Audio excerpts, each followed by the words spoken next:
Hello, Point Blank listeners. This is Kurt, and I just wanted to add a note.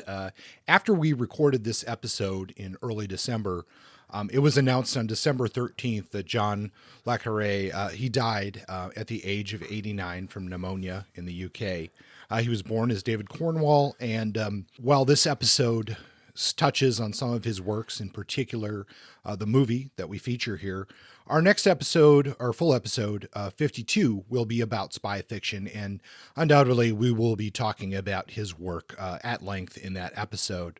On that note, we did decide, due to my work schedule and the holiday season, to take a break on the show, and our next episode should be releasing in late January if everything goes according to plan. So I hope you enjoy this episode, and if you haven't seen the film Tinker, Tailor, Soldier, Spy in a while, or have never seen it, it might be a good idea to give it a watch in memory of John and his work in spy fiction. So thank you. We'll see you next time.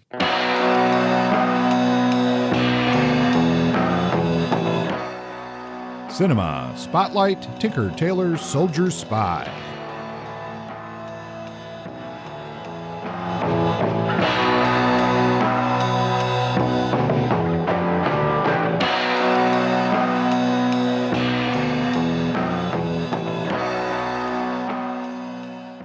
Hello and welcome, Point Blank listeners. My name is Kurt. Joining me today, it's Justin. How are you today, Justin? I'm all right, Kurt. I had a pumpkin muffin and 3 cups of coffee, so I'm starting to wake.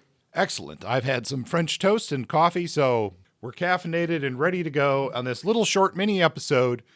It's going to be a bit of a teaser, I guess you might say. Our next episode coming up is going to be a subject unknown featuring spy fiction, which is, we admit, a huge topic. You could really have a whole nother podcast series about spy fiction. But to tease that up a little bit today, we thought we would take a short look at the film Tinker, Tailor, Soldier, Spy. And when we say the film, we're talking about the 2011 version starring Gary Oldman, and not the one that came out in the 70s starring Obi-Wan Kenobi. Yes, I'm sure that this is, I don't know. I heard that the author of the book, Leclerc, I am saying that right, Justin, right? Le Carre. Le Carre? Yeah. Which is a pen name, by the way. He preferred the 1979, I think, version, which was a BBC miniseries, to this film. Although I think he was still thought this film was all right, but he did prefer the miniseries, just for reference here. That's good to know. Yeah, we're talking about the 2011 film.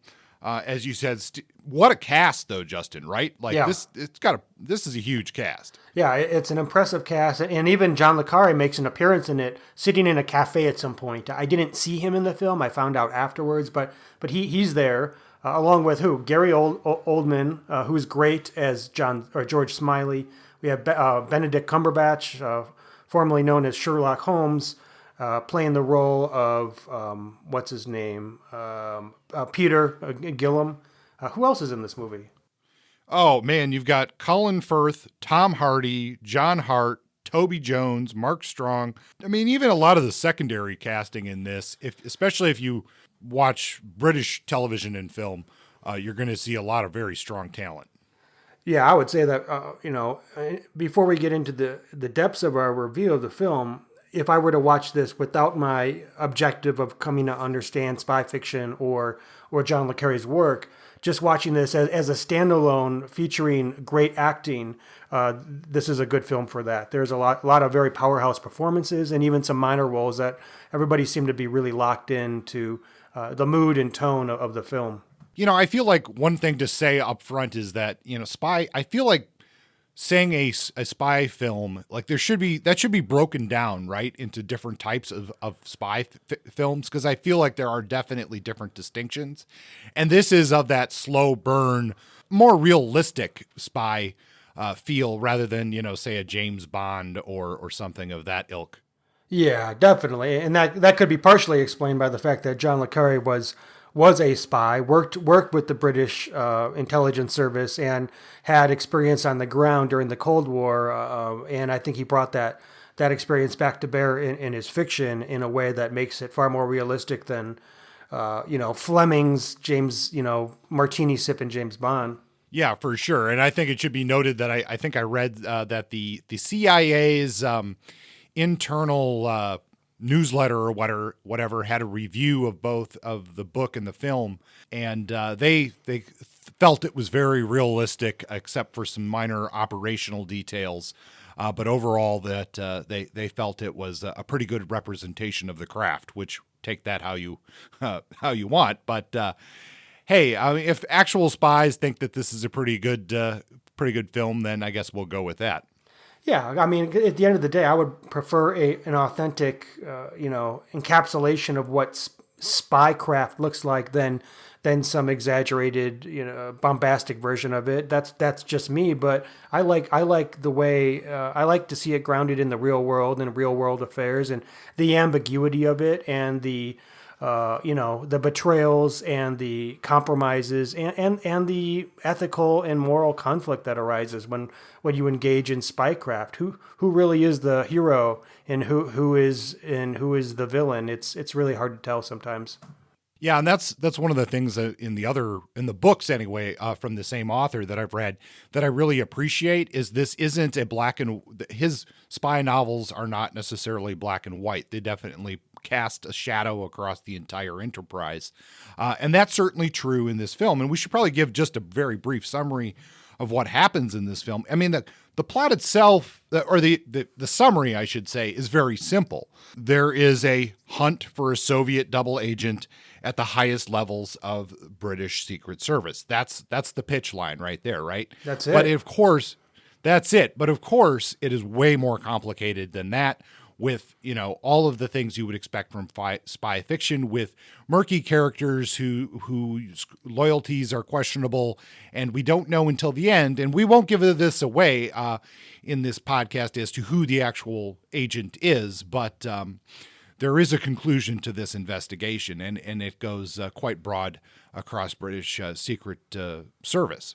Totally. And if you're looking for a simulacra of like the Bourne movies, this isn't it. But Bourne brings a lot more physical action, a lot more of that high adrenaline excitement that you might be thinking about. While it's very sober and realistic in its own way, more so than I would say the Bond films, this doesn't do that. A lot more of the spy craft in this. Not in this film is more about conversations, about slowly unwrapping the truth. It's a very, like when we say slow burn, it's a very slow burn, and I wouldn't say it's a straight and narrow plot either. There's some complications in terms of. I mean, it's very confusing at times. Did you find it in any way confusing, Kurt, trying to put the pieces together with the various conversations and the fast forwards and the going back in time, or was that just me? No, there is a little bit of confusion, especially in the middle of the film. There's a couple of breaks that they do that I'm like, wait a minute, what did I just see? But I think I like films of this nature. I mean, I think it is complex, but not overly complicated. Sure. I think that's fair. Well, the film, just like the book, starts with a sort of a past situation where we have a British agent heading out to, in the film it's Hungary, and I think in the book it's Czechoslovakia, to meet with a Soviet spy. I think they're hoping to identify who the mole is, which is the premise for the book. A Hungarian general. A Hungarian general who is going to reveal the mole, right?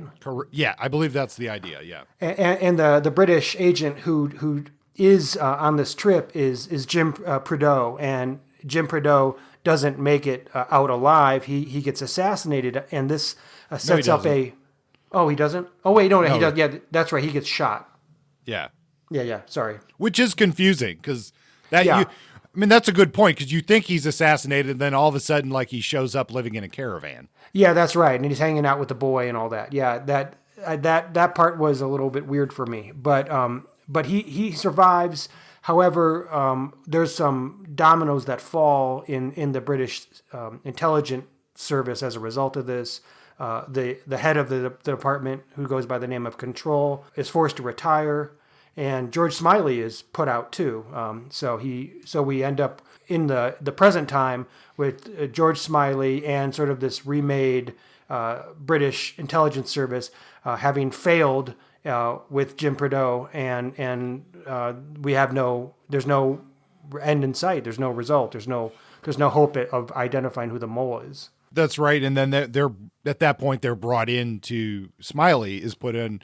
And this is another point where it's a little bit confusing. And maybe if I understood how the British government worked a little bit better, I might understand why. Because the one thing that was strange is, like you said, that Smiley's put out, basically forced retired. And then this guy from another branch of the government basically brings him back into the room, which he just got kicked out of in an earlier scene. And now all of a sudden, like, he's back at the same standing. That's a little bit confusing to me.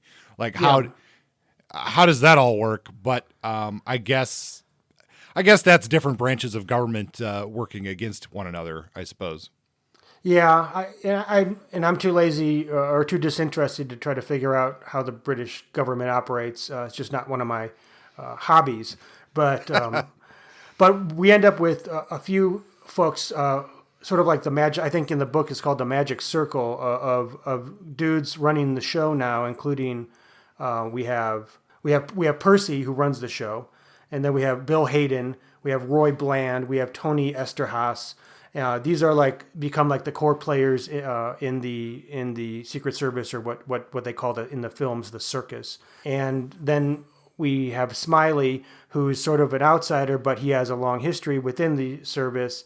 And I guess the point of view of the story is largely going through George Smiley as he gains information and tries to figure out what's really going down with this mole. Yeah, and then we see a lot of complicated scheming to get to the truth, as you would expect in such a film. But one of the interesting things that always strikes me as weird in these types of films is the backdoor channels to the other side. Yeah, and how he really wouldn't, unless they were talking to one another on some level.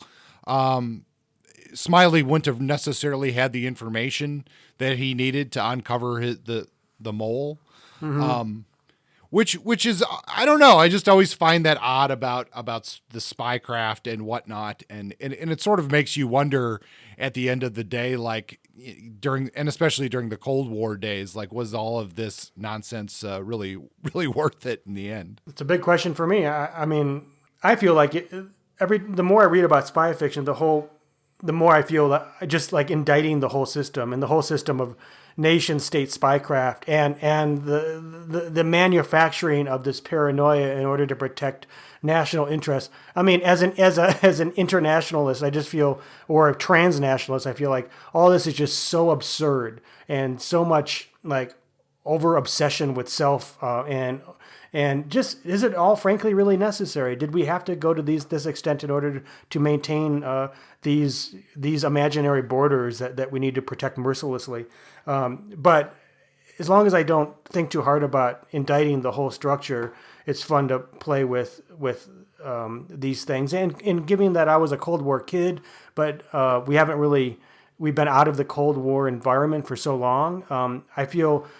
It feels like looking back on the world as it was when I was 10, and even the feeling of it. I feel the pressure and the fear that was such a common feature of that time, which was different from the fear I have now, and this time. It's just odd to me to be brought back to that feeling, that sense, the feeling of potential atomic obliteration, and Reagan on the television, and Gorbachev, and all that stuff happening. It feels like something that was a distant dream, a dream from my childhood that I no longer live. Well, and that's a good point, because that's it's hard with that space of time, I guess, really, is that you lose that notion of how much of that anxiety and paranoia was real, how much of that is somewhat fabricated. There's a lot to unpack, I think, for us, now, not just about this film per se, but also Cold War narratives in general. And we've talked a little bit about that on the podcast before. Yeah. But the other things that are going on here is this is also a commentary on the loss and the paranoia, particularly of the British, as they're losing their station in the world, really. Because a context of this film is that one of the key elements of the source, the Russian source that the British have tapped, is that they want to essentially let the Americans, they want to trade this information with the Americans to get back in the American government's good graces. Part of that is, and this being from the British government point of view, is the loss of station of the British government post World War II, and as their colonies, and they're not really a colonial power anymore, and they've lost that place to both Russia and the United States. And there's a lot of internal anxiety, certainly, at least within the government of the UK over that issue. Sure, 70s, 60s, 70s, and 80s, the twilight of empire. That's definitely, I mean, the mood in this film is it's somber. The cinematography and the tone of this film, in terms of the coloring, there's a lot of grays, gray, white, black. There's a filter on the camera to give it that sort of somber, dreary, I don't know, Berlin or Iron Curtain, like, I don't know, aura to the way each of the shots is filmed. But it makes it reminiscent of the time of the Cold War, but also of the sort of dreariness that is set over Britain. As you say, they've lost station, they've lost prestige, they've lost their central role in world affairs, and this is one of the mechanisms they're hoping will help to put them back in the game. But the U.S. doesn't itself play any role in this story. They're not there. They're more like spoken of offhand as outsiders who are motivating the Brits. What's also kind of interesting is, I mean, it's not exactly the same, but the way that they almost speak of the American government in the same terms that they speak of the Soviet government, which is, I found, sort of interesting. So we talk about the setup where there's the Hungary situation. Jim tries to uncover the mole. He gets shot. The situation gets blown. Control loses his position. There's a big changing of the guard in the system. And then George Smiley meets with a woman named Sachs. And then there's later the role of Moscow's center agent Polyakov, who's stationed at the Soviet embassy in London. There's these sort of like, George goes from place to place to get more of the facts about the past and get more stories about the past. And as he gets more stories, he comes to understand what the situation looks like, and he has to decide what he's getting, whether it's truthful and good information or whether it's false information. And eventually he learns, who does he learn it from? He actually gets back to Control has passed away, right? I think at this point, Control loses his position and he dies, but Smiley ends up going to Control's place, finding some information about who the primary suspects are, the primary moles might be, and this is where the name of the movie and the book. Yeah, that's right. He gets the I think that's like supposed to be a secure, like, off the grid office location. Yeah. And for what's really odd is, like, and that maybe that, I mean, that's kind of a weird little thing to think about, but it did strike me while watching the film, is like, if you have this supposed office with secure information on it and you're removed from control, like, nobody sweeps that room. They just leave these files and stuff laying around this office for the next person to find. That, yeah. I wonder why that happened. Unless it was a secret space that certain people didn't know was a place. I figured that there would be a mop-up job where that just gets cleaned out and all the files get reclaimed and destroyed or put back into possession of the circus. Yeah, that's a weird little anomaly, but we have to take it for what it is. There is some information there that pertains to the plot that reveals that there's pseudonyms. There's pseudonyms for the potential double agents: Tinker, Tailor, Soldier, and Beggarman, which is based on an old British nursery rhyme, and the characters who share these pseudonyms are, one of them, the potential moles are Percy, who's running the department. His second in command, Bill Hayden, goes by Tailor. Roy Bland is another a big person in command. He has the name of Soldier. And Toby Esterhaus is Beggarman. Yeah, I believe that's correct. Yes. Yeah, and then George Smiley also has a yeah. Oh no, George Smiley is Beggarman. It's a little confusing because the title of the film is Tinker Tailor Soldier Spy, but on the board there's more than 4 pieces. Yeah. It's 5 or 6. But yeah, I mean it's interesting because that and the other interesting symbology of the cinematography there is that the pictures of these different actors are taped to chess pieces.